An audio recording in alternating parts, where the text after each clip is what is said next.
तो हेलो दोस्तों, फिर से एक बार हाजिर हूँ आपके लिए एक इलेक्ट्रिकल का बहुत ही महत्वपूर्ण वीडियो लेकर, जिसमें हम आपको बताएंगे कुछ ऐसा जो आपके काम का हो। तो बहुत दिनों के बाद फिर से आपके लिए कुछ इलेक्ट्रिकल के इम्पोर्टेंट वीडियोस की सीरीज़ हम स्टार्ट कर रहे हैं। कुछ कारणों की वजह से हम आपके समक्ष नहीं आ पाए, लेकिन अभी रेगुलर आपको इलेक्ट्रिकल के वीडियोस मिलेंगे और बहुत ज़्यादा नॉलेजेबल वीडियोस होंगे वो। आज के वीडियो में हम देखने वाले सिंगल फेज और 3 फेज पावर सप्लाई के बारे में। Single phase power supply 220 volt रहता है, 3 फेज पावर सप्लाई 440 वोल्ट रहता है।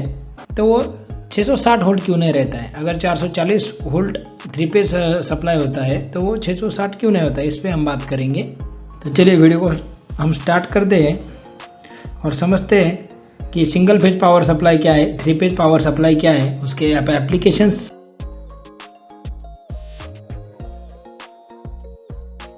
क्या होंगे, कहाँ कहाँ पे वो यूज़ होता है। एकदम कंसेप्चुअल तरीके से आपको मैं आज समझाऊंगा। इसके बाद आपको सिंगल फेज और 3 फेज सप्लाई के बारे में कोई कन्फ्यूजन नहीं रहेगा। आज के वीडियो में हम कुछ इम्पोर्टेंट क्वेश्चंस कवर करेंगे जो इंटरव्यू के माध्यम से इम्पोर्टेंट रहते हैं, जो हमारे इलेक्ट्रीशियंस है, इलेक्ट्रिकल इंजीनियर्स है, या जो भी इलेक्ट्रिकल फील्ड में काम करता है उन सबके लिए शायद ये क्वेश्चंस है जो इम्पोर्टेंट रहते हैं और पूछे जाते हैं। तो इसके सब आपको एकदम डिटेल तरीके से इसका आंसर आपको मिलने वाला है आज के वीडियो में। तो देखिए, आज के वीडियो में हम टॉपिक कवर करेंगे सिंगल फेज और 3 फेज पावर सप्लाई क्या होता है, फेज न्यूट्रल का कंसेप्ट क्या है, क्योंकि जब तक आप फेज न्यूट्रल समझ नहीं पाएंगे तो तब तक आपको single phase supply 3 phase supply ये समझ में नहीं आएगा। उसके बाद सिंगल फेज सप्लाई को हम डिटेल तरीके से समझेंगे, 3 फेज सप्लाई को हम डिटेल तरीके से समझेंगे, उसका एप्लीकेशन कहाँ पे होता है ये हम समझेंगे, कहाँ कहाँ पे यूज़ होता है, कैसे यूज़ करना होता है, और फेज कंसेप्ट क्या होता है। ये जो हम वोल्टेज की बात कर रहे थे 220 या 440 वोल्ट, तो ये कैसे निकल के आता है या हम ये कैसे मेजर करते हैं ये भी आपको बताएंगे, ये कैसे काम करता है, ये सब चीज़ों पे हम बात करेंगे। तो पहले हम समझ लेते हैं कि फेज न्यूट्रल क्या होता है, क्योंकि फेज न्यूट्रल समझना हमें बहुत ज़रूरी है। तो फेज देखिए क्या होता है, हमारे जो कंडक्टर होते हैं, जो हमारे वायर्स होते हैं, या हमारे घर में जो अप्लायंसेस होते हैं जो हम यूज़ करते हैं, जैसे आपका मोबाइल फ़ोन वगैरह है या आपका जो लाइट है, फैन है, उसमें सिंगल फेज सप्लाई होता है। तो उसमें क्या होता है, देखिए पहले फेज क्या होता है ये मैं आपको बता देता हूँ। फेज क्या है? The phase line is the one that carries current. मतलब जो आपका फेज का वायर है, जो आप डायग्राम में देख पा रहे हैं यहाँ पे रेड कलर का। तो ज़्यादातर आप एक बात ध्यान में रखिए कि कोई भी वायरिंग सिस्टम जो होता है इलेक्ट्रिकल में, उसमें रेड, येलो, ब्लू ये जो कलर्स होते हैं ये फेज के लिए यूज़ किए जाते हैं, जिसमें आपका वोल्टेज करंट कैरी होता है, पास होता है आपके जो अप्लायंसेस है वहाँ तक। और जो आपका न्यूट्रल होता है वो हमेशा ब्लैक कलर से ही इंडिकेट किया जाता है। और जो आप अर्थिंग देख पा रहे हैं, अर्थिंग सेफ्टी पर्पज़ के लिए होता है, उसका तो कोई ज़्यादातर अभी हम बात नहीं करेंगे, उसके लिए कुछ अलग से वीडियो हम लाएंगे। तो देखिए डायग्राम में आप जैसे देख पा रहे हैं कि फेज जो होता है हमारा वो करंट लेके जाता है हमारे अप्लायंसेस तक, और जो न्यूट्रल होता है, the neutral line provide the return path to balance flow of current. मतलब जितना हमारे लाइट को करंट लग रहा है या वोल्टेज है वो हमारे फेज के वायर के थ्रू, कंडक्टर के थ्रू वो अप्लायंसेस तक, वो लाइट तक जाएगा, और उसके बाद जो एक्स्ट्रा सप्लाई है वो न्यूट्रल पाथ से रिटर्न आ जाएगा। मतलब रिटर्न सप्लाई वापस आने के लिए जो एक्स्ट्रा सप्लाई होता है उसके लिए हमारा न्यूट्रल जो वायर है वो यूज़ किया जाता है। अभी हम समझेंगे सिंगल फेज और 3 फेज पावर सप्लाई क्या है। देखिए सिंगल फेज पावर सप्लाई जो होता है हमारा, सिंगल फेज पावर सप्लाई में एक फेज एक न्यूट्रल होता है। और हम ये कहाँ पे यूज़ करते हैं सिंगल फेज पावर सप्लाई, जहाँ पे 220 वोल्ट के हमें ज़रूरत होती है। जैसे आप देख पा रहे हैं यहाँ पे 220 वोल्ट 230 वोल्ट हमारे घरों में, छोटे छोटे ऑफिसेस में, जहाँ पे ज़्यादा लोड नहीं होता है, कम वोल्टेज की ज़रूरत पड़ती है, वहाँ पे हमारा सिंगल फेज सप्लाई यूज़ होता है। और सिंगल फेज सप्लाई में एक फेज और एक न्यूट्रल होता है। फेज से आपका सप्लाई पास होता है आपके अप्लायंसेस तक, जो भी लाइट है, फैन है, छोटे मोटे उपकरण है वहाँ तक, और न्यूट्रल से वो रिटर्न जो एक्स्ट्रा सप्लाई है वो वापस आ जाता है। वैसे ही 3 फेज सप्लाई में आपके 3 कंडक्टर होते हैं, इसका मतलब 3 फेज होते हैं R, Y, B, और ये 3 फेज के थ्रू सप्लाई हमारा कैरी फॉरवर्ड होता है, पास होता है, उसके थ्रू हम हमारा करंट ट्रांसमिट करते हैं। अभी 3 फेज में भी 3 फेज 3 वायर सिस्टम होता है, 3 फेज 4 वायर सिस्टम होता है।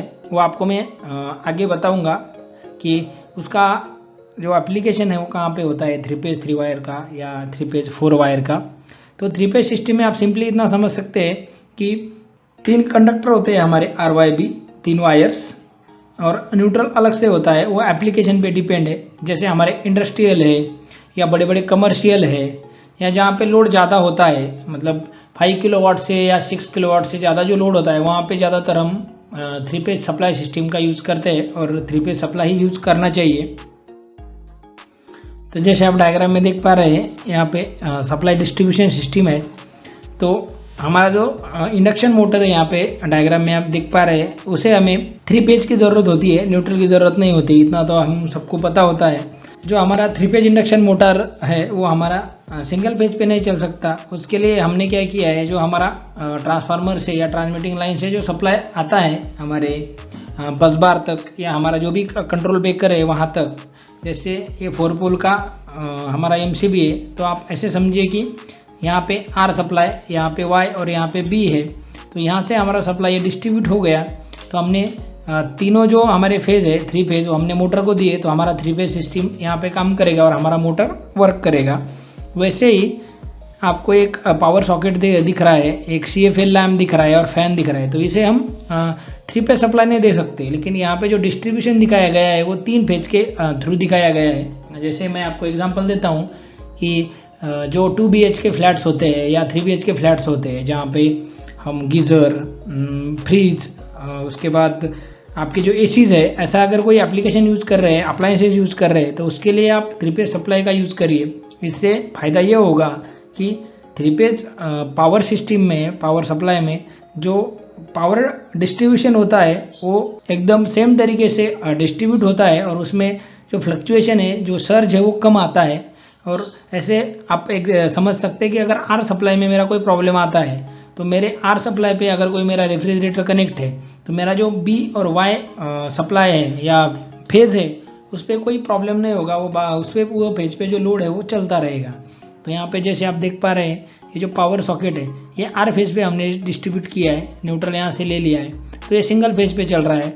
वैसे ही जो हमारा CFL है वो हमारा Y फेज पे लिया हुआ है, न्यूट्रल उसको दिया हुआ है। तो Y फेज से जो सप्लाई ट्रांसमिट होगा CFL या हमारा जो लाइट है वहाँ तक, उसके बाद वो लाइट ग्लो होने के बाद जो एक्स्ट्रा करंट है वो रिटर्न न्यूट्रल के साथ वापस चला जाता है। वैसे ही फैन के साथ हमने किया है, B फेज से सप्लाई लेके कंडक्टर के थ्रू फैन तक जा रहा है, न्यूट्रल के साथ रिटर्न जा रहा है। तो ये डायग्राम से आप एकदम समझ पा रहे हैं कि 3 फेज सप्लाई और सिंगल फेज सप्लाई कैसे काम करता है। अभी हम कुछ इम्पोर्टेंट जो हमारा आज का जो टॉपिक है उस पर हम बात करेंगे। वो है हमारा कि सिंगल फेज सप्लाई हमारा 220 वोल्ट होता है।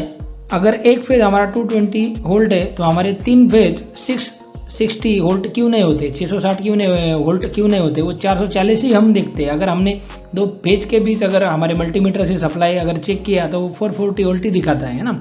उसमें कुछ कम ज़्यादा हो सकता है फ्लक्चुएशन की वजह से, उसकी कुछ RMS वैल्यू होती है इसकी वजह से। तो अभी आप जैसे ये डायग्राम देख पा रहे हैं, तो इसमें हमारा जो सिंगल फेज सिस्टम है, इसमें इंडिया में हमारा जो सप्लाई है वो 230 वोल्ट 50 हर्ट्ज होता है या 440 वोल्ट 50 हर्ट्ज होता है। 50 हर्ट्ज क्या है? फ्रीक्वेंसी। फ्रीक्वेंसी का मतलब ये है कि ये जो साइकिल है ये 1 सेकंड में पूरा 360 का जो राउंड है वो कंप्लीट होना चाहिए। तो वैसे ही 1 मिनट के अंदर हमारे 50 साइकिल्स कंप्लीट होते हैं, तो 50 हर्ट्ज हमारा फ्रीक्वेंसी होता है। ठीक है। तो अभी सिंगल फेज सिस्टम में आप देखिए कि 360 का जो हमारा सर्कल है वो कंप्लीट करने के लिए यहाँ पे सिंगल फेज सिस्टम में एक ही साइकिल होता है, क्योंकि सिंगल फेज है। ठीक है। उसी तरीके से हमने 3 फेज सिस्टम अगर लिया तो उसमें हमारे 3 फेज आएंगे, 3 कंडक्टर्स आएंगे R, Y और B। तो जैसे हमारा ट्रांसमिशन सिस्टम होता है, तो हमारा सप्लाई जब पावर स्टेशन से ट्रांसमिट होता है ट्रांसफार्मर की तरफ, तो वो डेल्टा सिस्टम होता है। और डेल्टा सिस्टम में न्यूट्रल नहीं होता है, लेकिन हमारे जो ट्रांसफार्मर होते हैं जो हमारे घरों में सप्लाई भेजते हैं ट्रांसमिट करके, वो डेल्टा टू स्टार ट्रांसफार्म होते हैं और स्टार सिस्टम में तीनों फेज एक जगह पे जोड़े जाते हैं एंड पॉइंट पे, और वहाँ से न्यूट्रल प्रोड्यूस होता है और 3 फेज और एक न्यूट्रल के साथ हमारे घरों में सप्लाई आता है। ठीक है, तो अभी होता यह है कि इन तीनों के बीच 360 का सर्कल कंप्लीट करने के लिए 120 का एंगल होता है, फेज एंगल हम उसे कहते हैं। तो 120 का जो फेज एंगल होता है वो तीनों के बीच सेम होने की वजह से हमारे अगर रेड और येलो पॉजिटिव साइकिल कंप्लीट कर रहा है तो 120 के एंगल फेज एंगल की वजह से जो हमारा ब्लू है वो रिवर्स साइकिल में चला जाएगा। और अगर हमने आर और वाई को पॉजिटिव साइकिल में ट्रांसमिट किया है तो ब्लू रिवर्स में होने की वजह से दो फेज का जो एडिशन है वो 220 220 440 वोल्ट ही होगा। और हर बार ऐसा ही होगा। अगर आप वाई और ब्लू को भी देखेंगे तो तब तक आपका रेड जो फेज होता है वो रिवर्स एंगल में चला जाएगा हमारा 120 फेज एंगल की वजह से, और वाई और ब्लू के बीच में भी आपको 440 वोल्ट ही मिलेगा। ठीक है, तो इसकी वजह से हमारे जो 3 फेज सप्लाई है उसमें हमको 660 वोल्ट नहीं मिलता है, 440 वोल्ट ही मिलता है। हम कहने का तो कहते हैं कि हमारा 3 फेज पावर सप्लाई सिस्टम है, लेकिन एक्चुअल जो सप्लाई हमें मिलता है वो 2 फेज का ही मिलता है, तो 440 वोल्ट ही होता है। ठीक है।